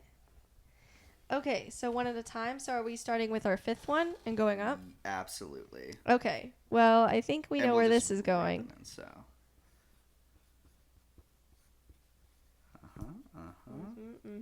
I think you gotta wrap your mind ready? Around what were you least excited every week to find out about. I think we all have the same answer. I think so too. 3, 2, 1. Guy Talk and Mook. Yeah. What? Were you not super excited to see this guy who was bad at his job fawn over this girl who constantly told him that he was bad at his job? And then he gets a promotion after wanting to quit. Killing a man. It's so crazy. Man, it's so weird to see someone so sweet and in the vein of this conversation of what do you believe, and him clearly doing everything he can to stand behind his beliefs, and then have so many people trying to push that while also acknowledging that that's not who he is. I don't know. It feels, and it's not like it's a bad thing. You can want to be in a job where you don't kill people. Yeah, that's it reminds totally me of that fine. Scene in It Part 1 where the kid's at the sheep mill, and he's like, you are either out here with the gun or you're the lamb about to get the bullet in his head. And it's or you can just go work at a job that doesn't involve killing sheep. Yeah. It's homie. And I think that... It's not kill or be killed. Yeah, I think this is not a video game. I think this plotline really suffered possibly from the differences between the U.S. audience watching this show and the Thailand culture where they were filming. So maybe it's just a plotline that makes so much more sense to the people more familiar with that culture. Maybe. But I don't think that they spell it out enough. Well, and I don't even know. I would assume for most U.S. audiences, because all around it just seems so man, Guy Talk, everyone in your life feels like they freaking hate you. Yeah. Well, and I don't even know if it's a cultural thing, because I understand that maybe it's a cultural thing that you have all this pressure to be successful. But again, He's not successful. Well, and you can be successful without killing someone. It's literally just ask if they're hiring what do you at the mean? front desk. They're literally talking about how guests love you, but they don't think you're good at guarding them. Yeah. Cool. Just go to the front desk. They didn't offer replace to the front weird desk. manager. I'm also so upset that we have the worst manager so far. I really wanted something to come from him. Never did. He was just weird the whole season. But you know what? That would probably be me. Well, as the manager of a White Lotus. It's okay. Oh, At least he didn't die. Facts. But the lesbian one from the last one didn't die either. Do you think this one was gay? Do you think we got 3 gay White Lotus managers? He was a little... Good for him. And he got to maybe him and Sam Rockwell's character know each other. Do you think? Damn. Do you think so? Do you think they've got in their circle? Maybe they had that night in Bangkok where they... And good for them. Good for them. Anyways. Okay, on to our next one. I wrote down my 4th one already. Make sure I remember which one I put at number 4. Okay, I will say Yes. 3 and 4 are like scarily close together. I'm Eerily, whatever, close together. interested. Because I think we'd have the same one for number 4, but I'm not positive. I'm not either. Okay, I'm very. And if you put who I think you could also put, I think that's also valid. There's 2 options I think are valid. I also agree. Okay. Well, do I? I don't know. I think I'm pretty set in my list actually. So. Okay.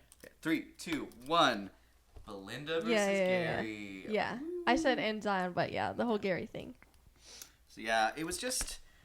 So I feel like she had such small parts in each episode. The Gary reveal, episode 1, so great. Yeah. I think seeing Gary and his new girlfriend, I think it was Chloe, right?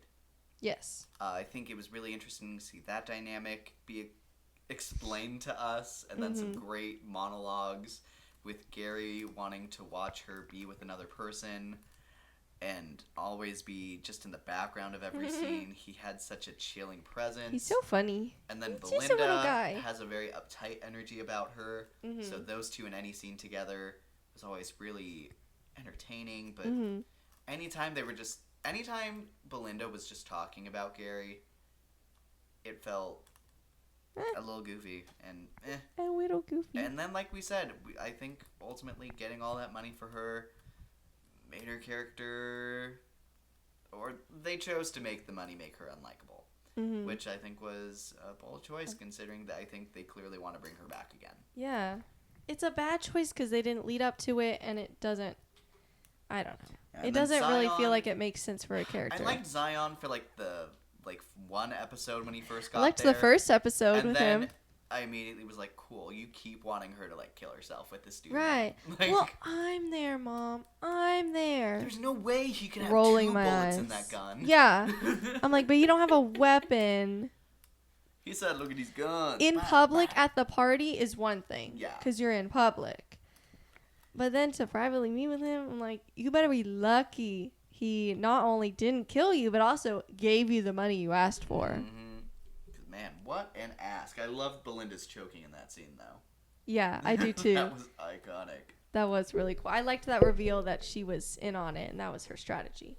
That was cool. I'm glad to see, somebody said, I'm glad to see Belinda finally playing the game, and I agree. I feel like that's more interesting to me, that she's trying to play the cards she's been dealt, rather than just, she's But bad now, she's corrupt now. But I hate to see it in a way that it feels like she's less herself now. Yeah, And I it's agree. The idea is cool, but then the execution was not. Yeah, because You know? and she's not even if she was like, I'm gonna go buy a yacht, and we don't get to see her queen out with her money or anything. Yeah. So it's not like, oh, I'm an asshole now, but at least I'm serving. Yeah. It's cool, I'm an asshole, and I'm gonna leave this person that I had a really cool connection with. You're losing your here. aspiration. You're losing the person you liked, who liked you. Where does that leave you? Yeah, it ultimately sucks feels for you. pretty empty. Mm-hmm. But I agree. on to number 3. Number 3. Drum roll, please. Drum Rick and Chelsea. Oh We're my gonna have the gosh, same are we the ranking. same people? Guys. Ugh. I'm a true feminist, though. I put Chelsea first. Oh, my bad. I should. I really think it is such a missed opportunity for both of these characters to have died. Wait, we forgot our honorable mention. And that is Sam Rockwell. Oh, for sure. Honestly, he's included in this because Sam Rockwell, it is such a shame that he doesn't count as a cameo in this show. Mm-hmm. Or a guest star, rather, because he would have gotten an Emmy for that, for sure. Absolutely. So it is. A shame. His scenes were amazing, but that one monologue is unforgettable. Oh, yeah. Oh, well. Can't wait to use that at a play But audition honestly, someday. I feel like even with the little amount of time, I would not count him out in the running as one of the people. I mean, It's White very Lotus. compelling. Yes, White Lotus. The cast typically dominates the Emmys, so it's definitely more than one person. Which is why I think Parker Posey and Carrie Coon, I think their names are both gonna get nominated. I don't know who's gonna win. We'll see. But it depends on who also they decide to push from this show. But Yes, I that's wanna another circle back thing. into this conversation later. Okay. But back on to Rick and Chelsea. I think they set up a lot of interesting things with her dying. I think ultimately the idea that they died together is cute. Yeah. I really thought the push was going to be that Chelsea was going to be in the way of the gun, and then Rick, through kind of trying to grow and become different from the hatred he has from his father was going to take the bullet for her. And I thought that, cool. So then Chelsea is a character who can return later now that she has Rick's money. And she can be this super soulful character, maybe working at a White Lotus. I thought there was so much potential for her. She was glowing this entire season. And now she's gone, and I hate the way that they did that. I don't even know if Saxon knows. That's a good... And that sucks. Yeah. Maybe it's for the best. I feel like he would just spiral if he knew. So maybe it's for the best if he doesn't know. Maybe. Let's say our number 2. Absolutely. Oh, hold on. Okay. Because we are at over an hour and a half. Yes. So Okay, I know we need to start. We need to stop yapping. Okay. Ready? Are you ready? 3, 2, 1. Rat Fam. That's funny. Woo! That is funny. Yep, I thought they were super fun. I think the cast was pretty strong. If you had to choose a weak link from the 5 people in this family, who would you choose? I feel like, unfortunately for me, it's gonna be Tim, just because he was so limited at such an early point because he was so depressed, and that's all he was most of the season. I think the visions he had were really compelling, and the early couple episodes were really compelling, but then he just was given so little to do that it's a shame. And that's no harm or, critique to the actor. He did what he was given, and he did it really well. I don't know. I feel like acting wise, Lachlan is at the bottom for me, but he was just given so much more that I feel like his was more interesting. So I would still put Tim last, if that makes sense. Interesting. I think 2 different lists there. I see that. I think I think all of the conversations Tim had and like getting him to. I think the show did a lot to and explain I like the where monk he story. always was. Yeah. And like the way he was with Guy Talk and the way it was like, man, give me back my gun. He's like, what gun? Yeah. It's like, that's so real. And I think it's interesting. I don't know. I thought Tim... I think it makes sense. I just don't find it super compelling. Sure. I guess. I don't know. I was pretty along there with Tim for the most part. I do think he's towards the bottom for me as well, but I think Locke, ultimately. If he was... It's one of those things where Mike White clearly casted a cute twink, and I think, unfortunately... He's a cute actor. He's better than Zion. Yes, for sure. Whether it's the Both role cuties. or the actor, I think it's hard to tell. But ultimately, I think the character is just kind of there.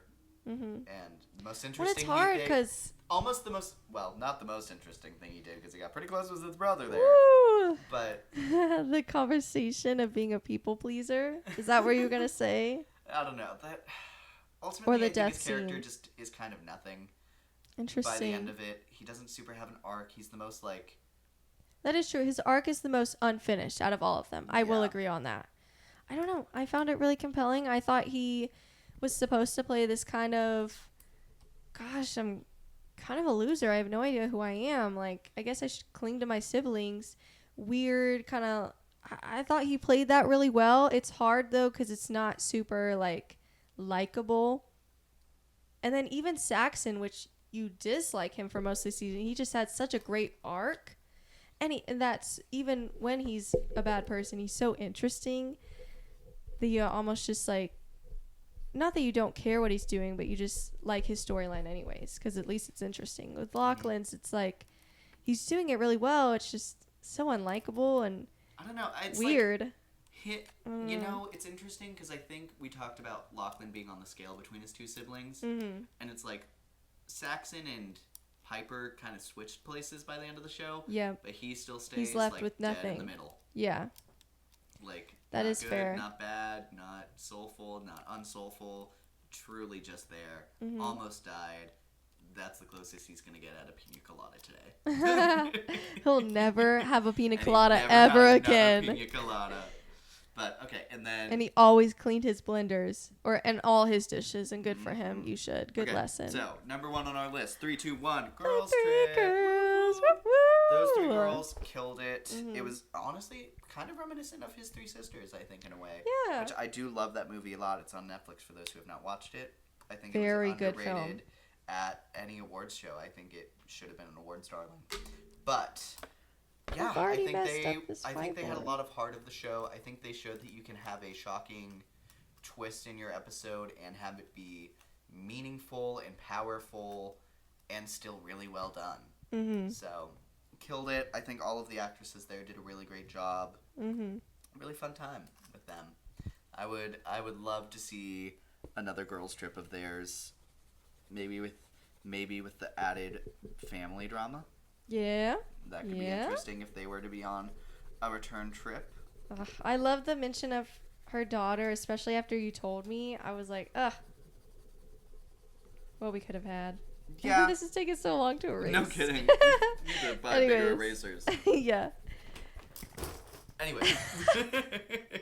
Just threw that on the ground for you listening on Spotify. All right. So, I think before we end, I did want to talk about if you had to push a male performance and a female performance forward for the show, who would you push?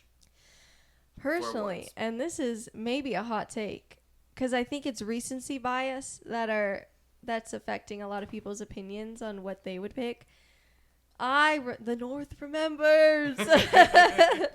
I would still pick Parker Posey, like, easily. I loved Carrie Coon's speech, and I think she does a phenomenal job at that, and a phenomenal job at the dynamic. But I think she's very on par performance-wise with the other 3 girls until that monologue, while as Victoria was just, like, miles above the rest of the family the whole show, in my opinion. She doesn't have, like, a deep monologue, but her character's just so interesting, and she makes it so... She definitely glows. She makes it her Absolutely. own. It definitely could have been... It's such a fine line to walk between a caricature and, like, playing this character. Yeah. And she nails that. I think she's super impressive. And I want to clarify on recency bias. That doesn't mean that you can't still pick Carrie Coon. You can absolutely, and I understand that, and I respect that. Okay, that's fine.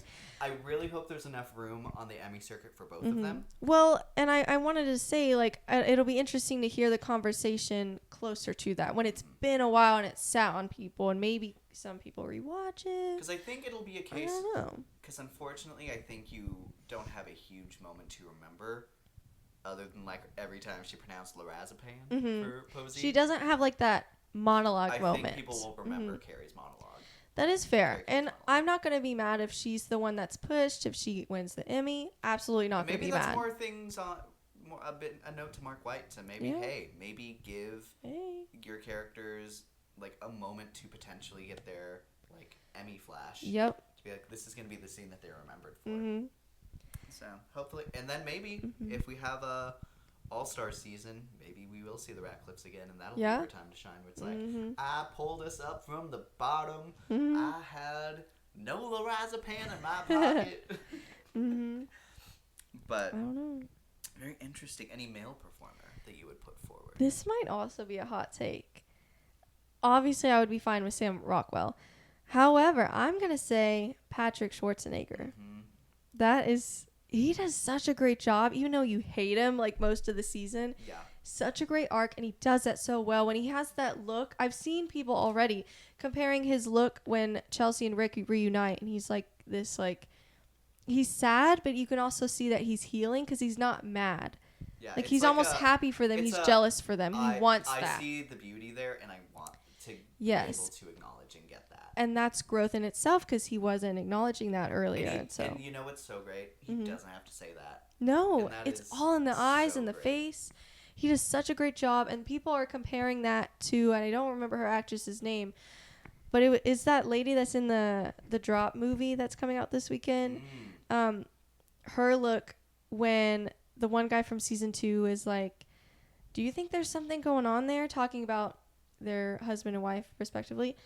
And she looks, and then she just kind of looks back, and it says a million words, and she's like, I don't think you have anything to worry about. Megan Faye? Faye? Sure. I feel like that's wrong, but it's okay. It's spelled very weird. Fahy? Oh, Faye? Faye? Yeah. I don't know. Anyways, I have already seen people comparing his look to her look, and that's saying something. And I think it's really great because he is a Nepo baby, and I think it's very genius that his recent social media posts have been, remember me like a decade ago from Ariana Grande's music video? and you're like, oh my God, you were in that. You were great in that. And then, oh, remember this. Oh, remember this. Like, he's really showing that he's worked for this and he's worked for it a long time. Like, he's not just, and again, Grace. He didn't just jump the line. No. And again, Grace Randolph elevated. brought up a really good point that the Boys franchise have really picked out the good Nepo babies with Jack Quaid and now Patrick Schwarzenegger. I'm like, yeah, that's a really good point. I agree with that. His character is dead in that season. That show, is true. So it's but they had him throughout the season. Yeah. 1, so maybe there's a way they could try and adapt that in season 2. Maybe. Or with him being a voice in, I forget her name, but his girlfriend's head. Oh, like Kate? Kate. Or something, yeah. Man, I want that show to come back. I'm very excited. Me too. I'm more excited for Gen V season 2 than I am for The Boys season 5. Yeah, me too. Anyways. But he's great, and I hope he gets more work from this. I really hope he gets that Emmy, because then he definitely will get more work from this. Mm-hmm.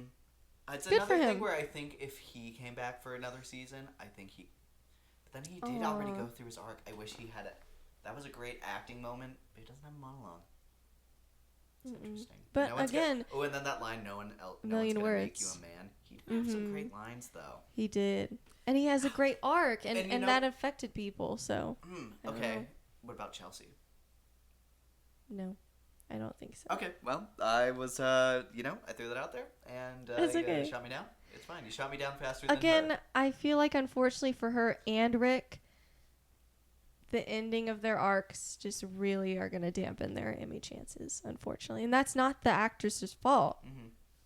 Neither one of their fault. Absolutely. They did a great job, but just their writing and the circumstance. Again, it's like with Victoria, great job, but she didn't have a monologue, so that may have cost her the Emmy.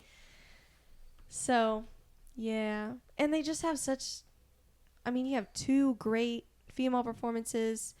With Sam Rockwell, you have 2 great male performances that I would easily put above theirs. So, I think they're very strong, though. Absolutely no critiques or cons for their performances. It's just the ending of their writing was such a dampen to everything they did. So, if you had to rank the 3 seasons of The White Lotus, how would you rank them? I would rank... Gosh, and I'm going to be so honest. I have not rewatched seasons 1 or 2 since they came out. I've watched them when they came out, and that was it. I didn't rewatch season 1 for season 2 because you didn't need to. And so I just haven't watched it since then. I don't know. I would probably still put this one above the other 2, even with the bad finale, because everything else was just so much stronger than the other 2 seasons. But I liked the other 2 seasons, and that goes to show how great this show has been. Yeah. I don't know. But yeah, it's hard when I haven't rewatched them, and I'm like, maybe one was consistently better, so then I would rank it above. I don't know. My vote is, I think it has gotten better each season. I think each one... I would say yes, like I said before with the first 2 seasons, I think the first one is so bingeable. I think the second one has much better plots. Yeah. This one, I think, has such a better cast, but a horrible ending. So I think, ultimately, this all around is, like, better on almost all cylinders, but it completely flattens out the ending for me. Yeah. So, and that way, they all get the same exact score for me. Okay. Which is what it is. So what is it? I have it as 7.5 out of 10. Okay. So that would I'll probably round up to like a 4 out of 5 stars. I would round it up if I needed to. But I think that's valid. I think it is a staple of our modern television. I think I would be surprised if and when it falls off. I think it'll be a sad day for everyone. Yeah. They're going to make a season 4, though, because they had a ton of views this season, the highest yet. So speaking of, where would you want to go for season 4? Ooh. I don't know. I can't think of anything. And all of the... Wait, where have we gone so far? So we've gone to Maui, Hawaii. Uh-huh. We've gone to, I believe it was Sicily, Italy. Okay. And... I feel like I'm feeling one in Paris, Hawaii.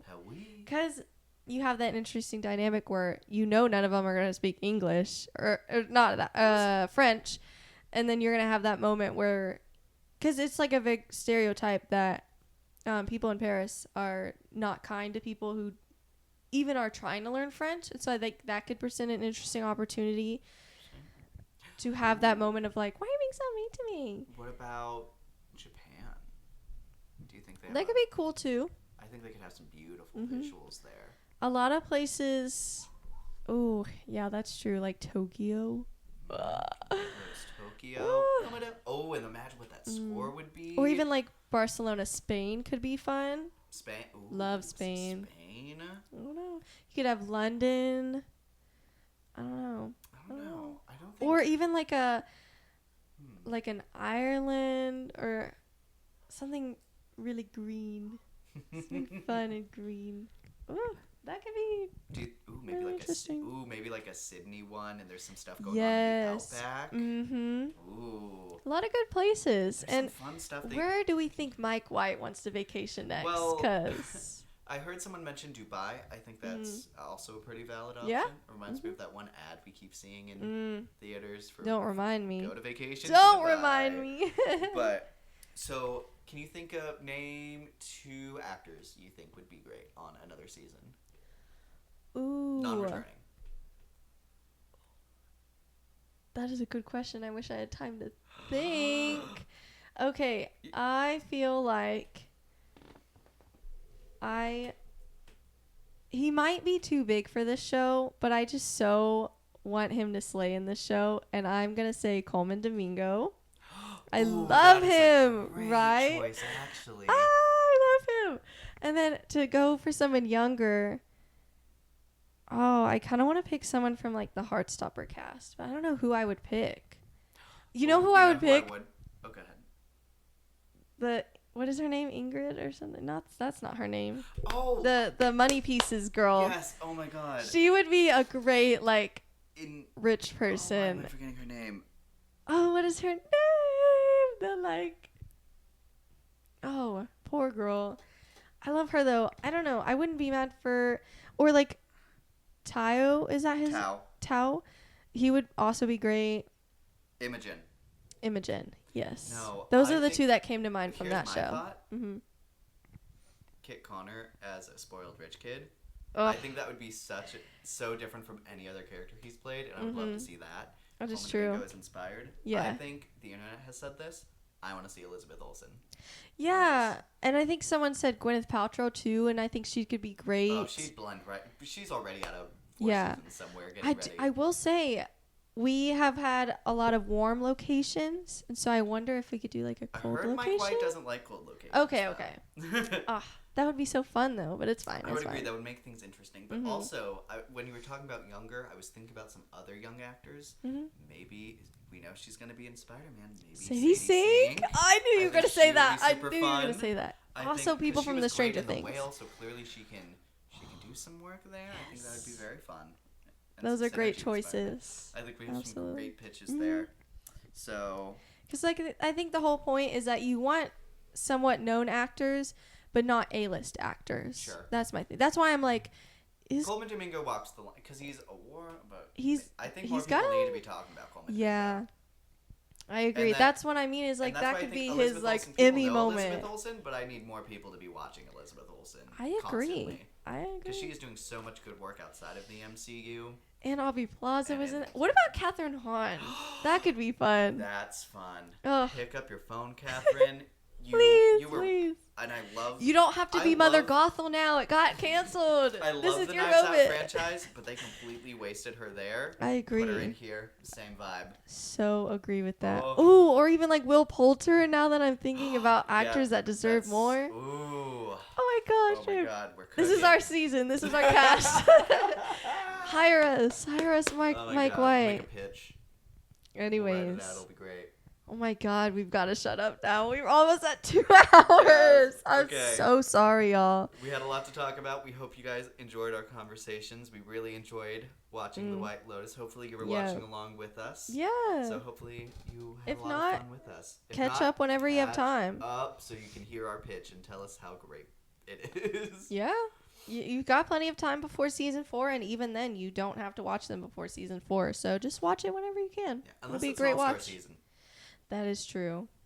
I feel like we're a little too early for that. I would wait till like at least. I think season 5. At least 5. That could be a good like halfway to 10 kind of thing. Mm-hmm. So, Yeah. but I think with that, we're going to quit That's yapping for the all. night. So thank you guys so much for listening to our thoughts. This is, I would say, the biggest finale we've had since we started filming. I agree. It's exciting. All these very milestones. exciting. Thanks for being So- along with us. So Yeah. let us know your thoughts on Daredevil Born Again and The White Lotus Season 3 now that it has finished. We will see you again next week. We are now going to be starting out the Last of Us Last of Season 2, Us. and then the finale of Daredevil is next week. So lots to talk about next week. Make sure to stay tuned for more from that. And until then, I'm Luke, And I'm Alicia. and thank you for watching Not So Straight Nerds. Yes. Bye.